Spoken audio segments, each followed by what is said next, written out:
I want to talk to you today about subtle fear and how it controls your life. So I'm not talking about the noisy fear, I'm not talking about panic or anxiety or that stomach-dropping fear. This type of fear is quiet, it's in the background. It can easily be justified and rationalized away, except that it doesn't really go away. It stays there, pulling the strings and directing your behavior. Behavior-wise, it can look like things such as people-pleasing, or perfectionism, or even procrastination. When I talk about perfectionism, for example, I'm not talking about, oh, I just have high standards. I'm talking about the kind of perfectionism where you feel like you are constantly failing. In fact, you may not even think of yourself as a perfectionist because you might think, well, I never do anything perfectly. That comes from some old, quiet fear.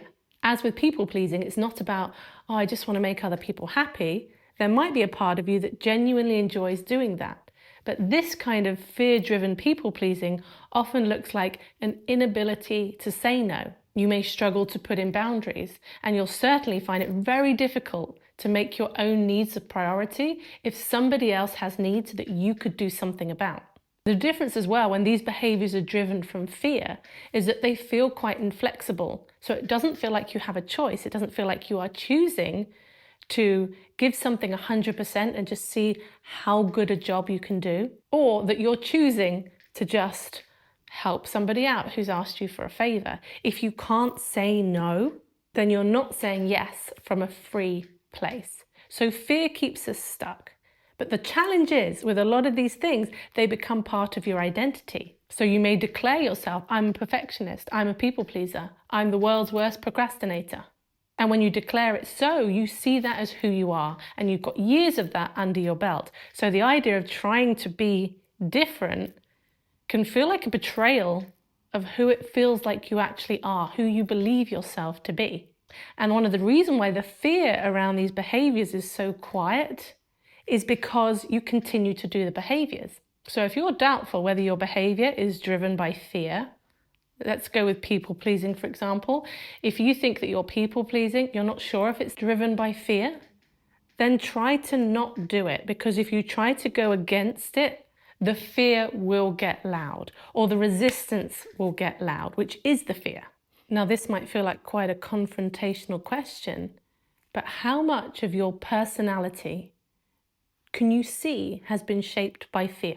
For example, let's say somebody takes up surfing when they're a kid and they love it. And so the years go by and they carry on surfing. So part of their identity is, I'm a surfer. That's what I do. That's a big part of how I see myself. But their surfing comes from a place of enjoyment and joy. There's nothing about that part of their identity that is driven by fear. And how much of you is shaped by fear is going to depend so much on the experiences that you have had in life. So if you grow up in an environment where you are encouraged to find ways to express yourself, to be yourself, to prioritize having fun and enjoyment, then the patterns and beliefs that develop around those things developed from a place of love. And on the flip side, if you grew up in an environment where you struggled to get your needs met, you develop strategies and behaviors around that. Those parts of you developed from the place of fear. It's often said every people pleaser was once a parent pleaser. There's a reason why people develop chronic people pleasing or chronic perfectionism. This is one of the reasons why, as therapists, we're so interested in a person's history and their past, because so much, if not all, of what we identify as us, certainly at the personality level, is wired in from the past. We wake up in the morning and we remember who we are based on our patterns, our habits, and our experiences. Let's just take a moment to think about what the fears are. These fears are usually around rejection. We learn how to be accepted by those around us, because growing up as a kid, if we're rejected by our caregivers, we're in serious trouble. As an adult, if another adult rejects us, they don't want us around, we're actually okay, but we don't feel it because it's so attached. This fear of rejection taps into a really primal part of us. Another fear is the fear of failure, which is ultimately that fear of not being good enough and the avoidance of shame. Another fear is emotional pain. Like, emotions hurt. So most of us, or many of us, might be living quite safe, comfortable lives where our survival and our physical well-being is not under threat. But emotional pain, MRI scans have shown that emotional pain, it triggers the same segments of the brain. That doesn't sound very official, but it's the same part of the brain that's activated with emotional pain as it is with physical pain. So certain emotions can hurt, and as human beings, we are highly motivated to move away from pain. I think as human beings, we can't avoid fear. And I used to have so much shame about my fear, and I still can do, especially if I'm scared of something that other people don't seem to be afraid of. Those of you who've been watching my other videos will know I have 2 Ragdoll cats. Now, Ragdolls have a reputation for being very trusting, and they have very low levels of fear.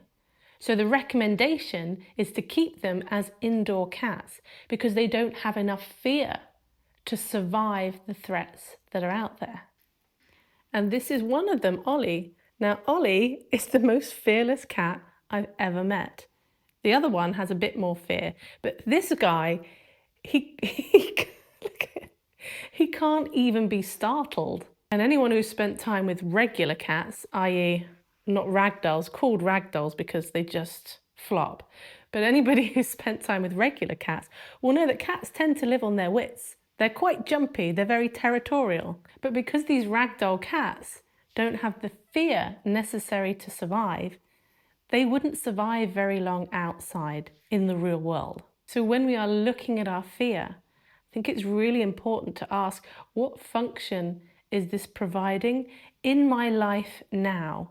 Because for most of us, these fears are conditioned in, the behaviours to deal with the fears are conditioned in early, and then we take it through into adulthood, and we keep acting and living very fearfully.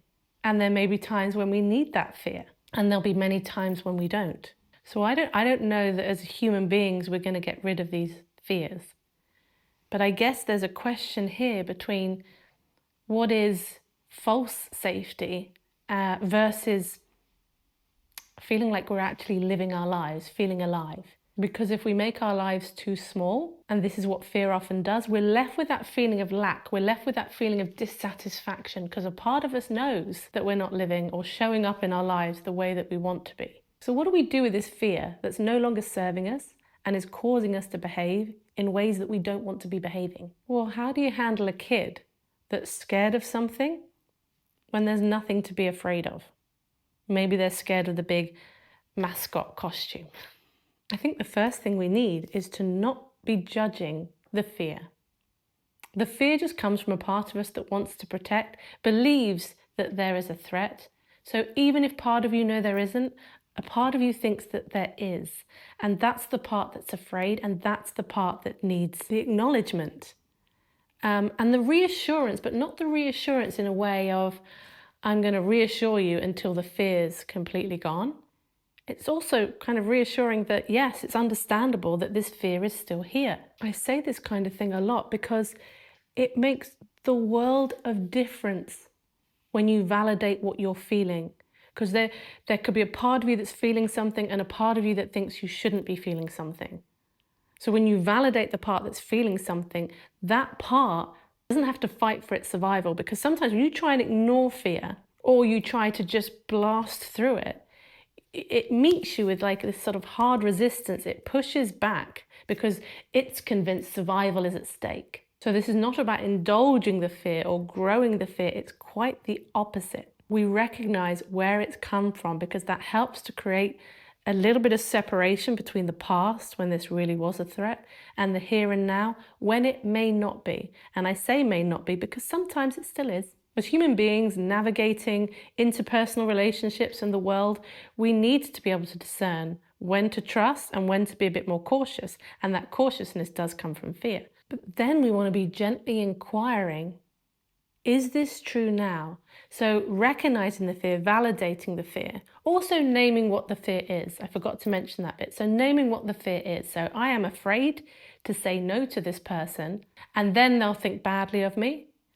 And then, and keep and thening, and you'll often be surprised at how deep this goes when you keep going, okay, if this happens, and then, If it's fear of rejection, normally the bottom and then is something on the lines of, and then I will be completely on my own in the world because everybody will have turned against me. And this is what I mean when I say we try to rationalize this fear, because we'll say, oh, I'm just worried about upsetting that person, and leave it at that surface level. That's just a fact. I'm worried about upsetting that person. And that's absolutely justified to be worried about upsetting that person. But if we're going, well, then what happens, and then what happens, then we will really get to the heart of the deep fear that's there.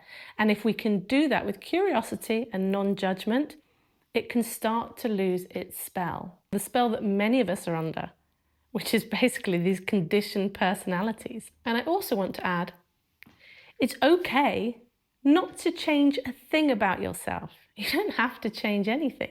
It's absolutely fine to be a people pleaser, and it's absolutely fine to be a perfectionist. The question to just ask is this causing me pain? Is this stopping me from living life the way that I want to live life? Does this leave me with a sense that I'm feeling untrue to myself? And if none of these things resonate, you're like, no, I'm just a people pleaser. That's who I am, and that works for me. Then you do you. I'm not trying to say anything that should be a should, because I see people falling into the shoulds. Like, I should be able to get rid of this fear. I should be able to say no. This is not a should thing. This is just a, how do I free myself from this? Not how do I make myself behave differently? And there's a real difference. There's a difference in the energy of that. Anyway, I hope there's been some food for thought in that. And I just want to let you know, this week I launched a brand new podcast, which I am co-hosting with my pal Stephanie Michelle. And in it we talk about similar kind of topics that I talk about on this channel. So the podcast is called Feelings and Other Inconveniences. You can watch on YouTube. It's currently available on Spotify and some of the podcast platforms, but we're just waiting on some authorization stuff from Apple, so there might be a bit of a delay. But until next time, stay conscious and keep growing.